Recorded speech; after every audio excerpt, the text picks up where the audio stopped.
How many times do you recall when you've recommended a game and said it required patience? Or even better yet, had to attach the word but? Fallout New Vegas is great, but it plays like Fallout 3. Deus Ex is great, but it has dated combat. And I can't think of a game with a bigger but than I Divine Cybermancy. We can all acknowledge these games' faults, but they manage to get away with them in so many people's minds because it's the special stuff that make up for the sum of their parts. Well, Morrowind is another game to add to that pile. In fact, it's probably one of the harder games to recommend in 2017. It doesn't have fast travel, quest markers, or extensive voiceovers, but it ends up being a more meaningful experience from it. Starting off a new character in Morrowind is a brisk procedure, but this works to the game's favor and detriment. In the beginning, you start off on a boat and pick your character's race, pick their class, or create one yourself, choose a birth sign, and all that. Little do you know, this is the most important part of your whole playthrough, and it's the easiest way to fuck it all over because you're not going to know which of these skills are functionally important in game or not. You pick 5 major and minor skills to get boosts at the start, but these skills are also important to level as they're the only way to level your character up, period. If you look here, I made some truly awful decisions at the start of my endgame character, but this can also be evidence that it shouldn't affect your enjoyment of the game terribly much, I guess. As an RPG, though, it isn't the numbers that make this intro so great. It's that the developers left so much ambiguous about it that the player can make up almost anything they want surrounding it and their character's origins. Once you leave that census office, that's when the game truly lets you off the leash, and it doesn't waste any time getting you to what matters. I'm almost positive that it's after this point a large portion of players tried to either kill or steal something, and then they realized they can't hit anything. In fact, my first memory of the game was me trying to kill an old lady with a dagger at the start and getting my ass kicked, which I've recreated here for your viewing pleasure. Each time you swing your weapon in Morrowind, the game rolls an invisible dice that's affected by your and the enemy's stats to determine if you will hit or not. I'm of two minds about this. On one hand, I think the rolling dice to hit your enemy does not belong in a real-time game like this where you're supposed to be in the heat of the action. Personally, if I had done it differently, I would have it that your proficiency affects the amount of damage you do with a weapon, not your chance to hit. On the other hand, I tend to think of Morrowind as an RPG first and everything else second. I can respect that Morrowind is so dead serious about stats affecting every little facet of the game because it makes picking the right skills at the start and leveling them crucial. The game pays attention to shit like armor rating, various effects of enchantments and spells, your skills, and etc. It doesn't just apply to you, but your enemies as well, and eventually you'll get good enough defenses that soon everyone will be the ones missing, not you. Again, this plays into the whole idea of overcoming diversity through character progression. So, while yes, it is obviously the weakest part of the game, it still packs as much depth as the stronger parts that are integral to the role-playing experience. Let me put it this way. I can look back on this footage and laugh, because I took a character like that and made them into someone 100 times better. Starting off on a low point is important because it gives you a frame of reference for when your character eventually gets better. What can also fuck up a lot of people's day, including mine, is a journal system.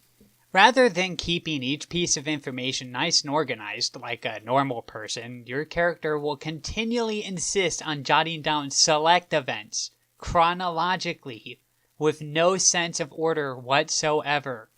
The Tribunal expansion introduced a quest tab to try and remedy this, but this was still imperfect as some quests wouldn't update with a conclusion and many journal entries wouldn't come off as coherent read back to back.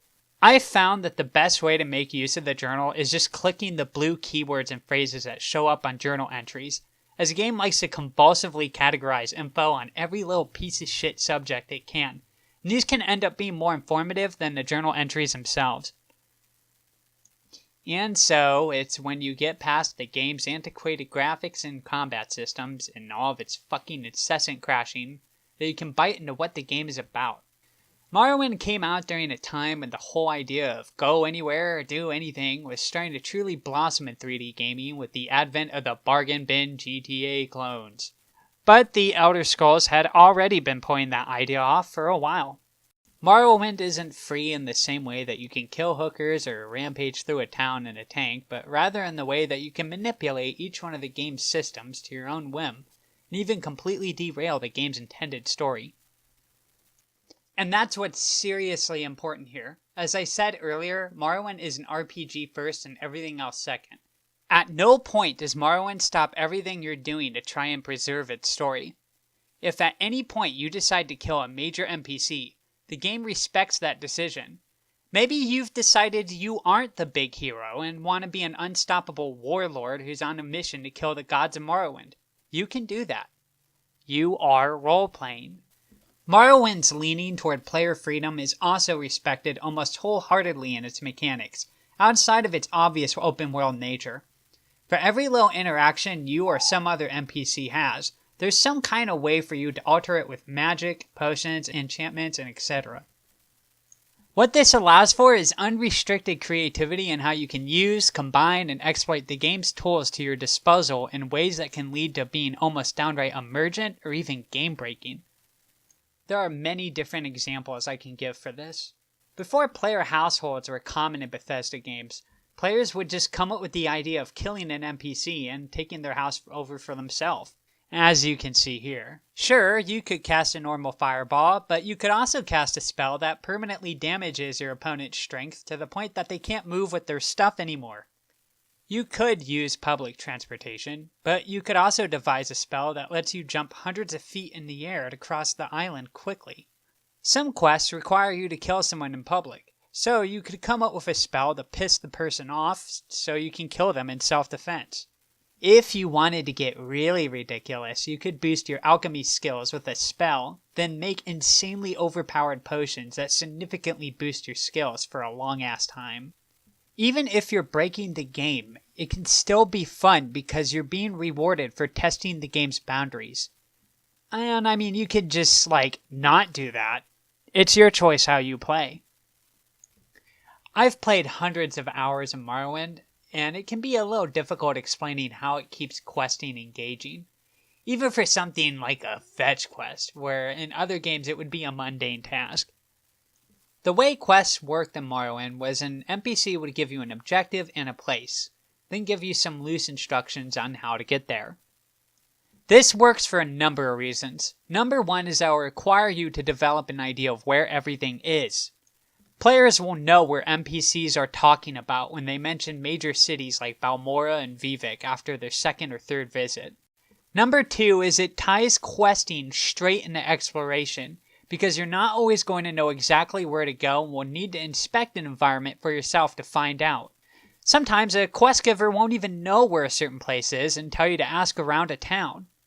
This opens up potential to stumble into more side quests, more people to talk to, and places to explore. And number three is, well, let's be honest. Reading is a more engaging activity than being told what to do out loud. One example I can give is a simple fetch quest of just looking for a book for a Mages Guild member. If this were Skyrim, our first instinct would be to bring up the map and check where the big white arrow is, and then just instantly fast travel there. But Morrowind doesn't fly that way. See, the book the character needs is rare, and his only instruction on how to get it is to ask around. Thanks to my previous knowledge of the game world, I know of a rare bookseller in the city Vivek and travel there first thing. When I get there, he tells me that I can find it in a well-hidden library in Vivek at a place called the Hall of Justice, and that's well guarded. The problem is, I don't know where that is, and Vivek is a large city separated into a few districts.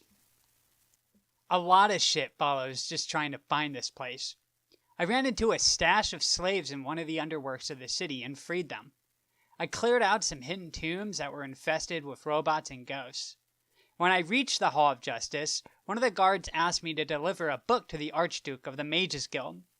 Except, out of nowhere, the Archduke challenges me to a duel in the arena of the city to take his position. So now I had to kill the boss of my boss and then finally break into the library. All of this just to get a goddamn book. For a side quest. Alright, so I've been holding off the main talking point of this game for last, and it's the game's world. Morrowind's world is fucking fantastic. Everything about it goes out of its way to shout out to you that it's fantastical. Have a simple walk down the street and you'll find giant mushrooms as common as trees, while jellyfish-like creatures float peacefully in the air. Citizens ride on tall monsters with stretchy legs named Silt Striders for public transportation. A large portion of the center of the island is an inhospitable hellhole, crawling with diseased monstrosities gated off by a magical barrier. Each part of Morrowind feels geographically distinct from one another, and this is definitely true of the game's cities as well.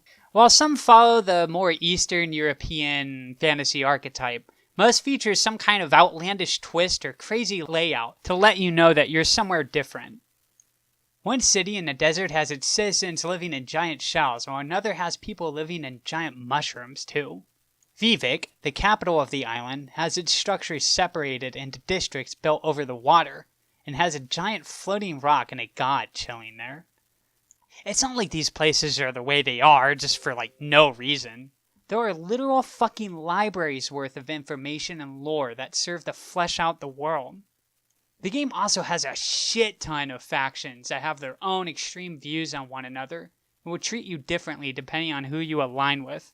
While the technology at the time was still quite limited for the game's engine, and you'll notice NPCs still stick in the same spot for 24/7, it's these elements that make the world feel alive.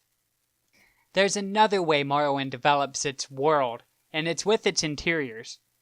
Morrowind doesn't handle its interiors in the same way we would think of a traditional dungeon level, where you kill a bunch of guys, fight a boss, get a leveled loot chest or something. Instead, in the jump to more advanced 3D, Bethesda focused their levels more around verticality. Many caves in the island are fucked out of proportion, so to help get through them, they included spells like levitation and enhanced jumping, and this is where the newer games really miss out. It's not out of the normal to find NPCs stuck in places where they shouldn't be, and usually if there seems like there's more to a place, there probably is. Floating around and exploring hidden spots in an area makes for a more interesting time than just engaging in the admittedly weak combat the whole way through. There are so many memorable interiors in this game for me. That mushroom town I mentioned has structures built in such a way that only wizards can levitate through them, so that they can do their studies in peace away from the simple folk. Some caverns lead to freaky statues of Deja worshippers inside doing strange things. A simple cave reveals a throne fit for a giant with skeletons chained to the walls. Which, by the way, I mentioned in my 2012 review of Skyrim on Amazon. The same game that got DLC 11 months later that took place on Solstheim. It featured a throne where you summon a giant. Maybe that was just a happy coincidence. Morrowind left another big impression on me, but it was in the smallest little way. Morrowind is a land where slavery is 100% legal, and it's usually against beast races. Now, you'd think this would be some kind of huge moral dilemma with a bunch of cutscenes and character choices dedicated to it. Kind of like, Deus Ex Mankind Divided, even though I really like that game. But here it's more of like a subtle element of the game world. What's great about it is you see the effects of this firsthand. Like in mines where slaves are working with low to no clothing on because of the humidity. Slaves working out in the fields and more being sold in pens, etc. It's almost shocking to see how normal it seems in this world at times. But the game never shoves it in your face. The Elder Scrolls 3 Morrowind is far from perfect. It has combat that not even mods can truly fix, a horrendous alchemy menu, and in some ways the game is a step back from its predecessor, Daggerfall. And we haven't even talked about the bugs and crashes yet. However, as I said at the start, it's a moment of player ingenuity, a true sense of adventure and discovery, and a remarkable world that make up for these shortcomings. I can't blame anybody for finding these issues hard to get past, but once you do, you're in for an experience that I envy not being able to play for the first time again.